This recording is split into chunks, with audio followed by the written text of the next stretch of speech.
Heritage language. Another complexity that is overlooked is in the construct of heritage language, which is used almost without thinking about what it means and what the implications of that meaning are. So generally, heritage language is the language that is used by the communities, or especially ethnic communities, and it is highlighted as such.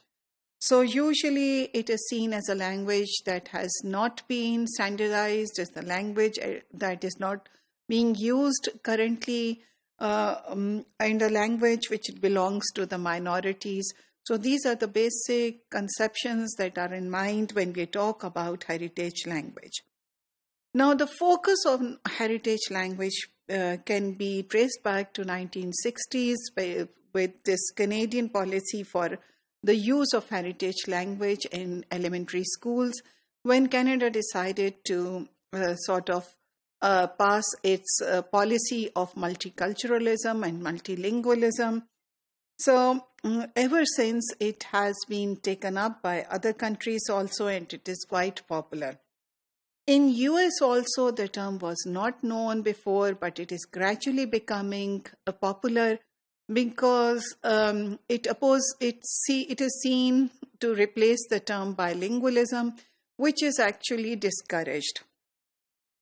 It is discouraged often by the states because of this sense that if people are allowed to use their own languages,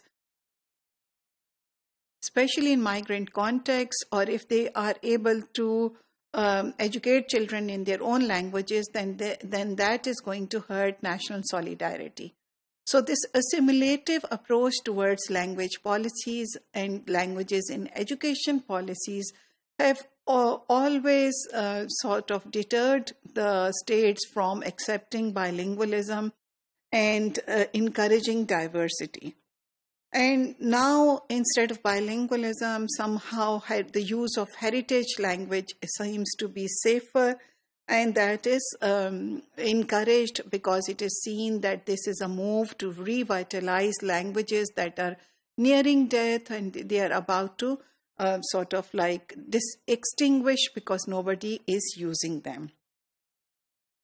Please remember that in the maintenance of any language, it is important for the language to be spoken at home, and this transmission from the family to the child.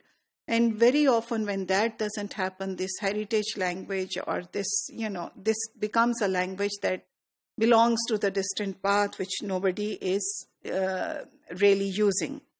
However, there are two questions that arise when we talk about heritage language. The first question is someone who is learning a heritage language, will we call that person a second language learner?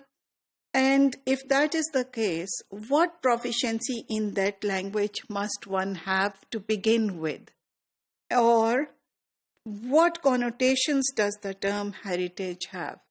So these are the questions to be kept in mind. So a second language learner, is he a heritage language learner?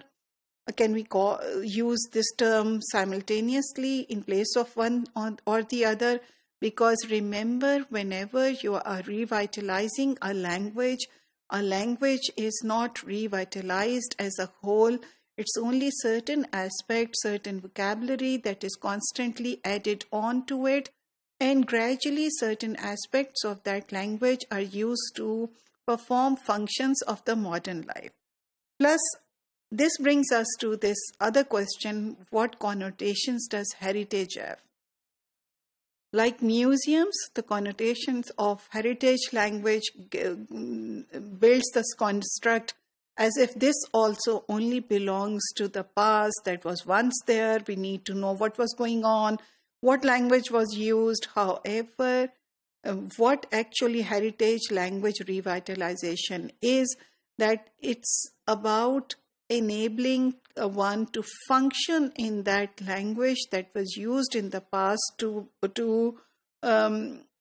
deal with issues of the present and to make it possible that we might be able to use it in the future. So the focus is not ancient and old, but the focus is on future. And this also reminds us that the emphasis on soul, heritage, language learning again takes us back to the same quagmire. We need to remember that translanguaging possibilities should be allowed in the learning of the second language also, and the heritage language learning also. So that is perfectly all right if you are a heritage language learner, that you constantly translanguage and use this along with other languages that you might know.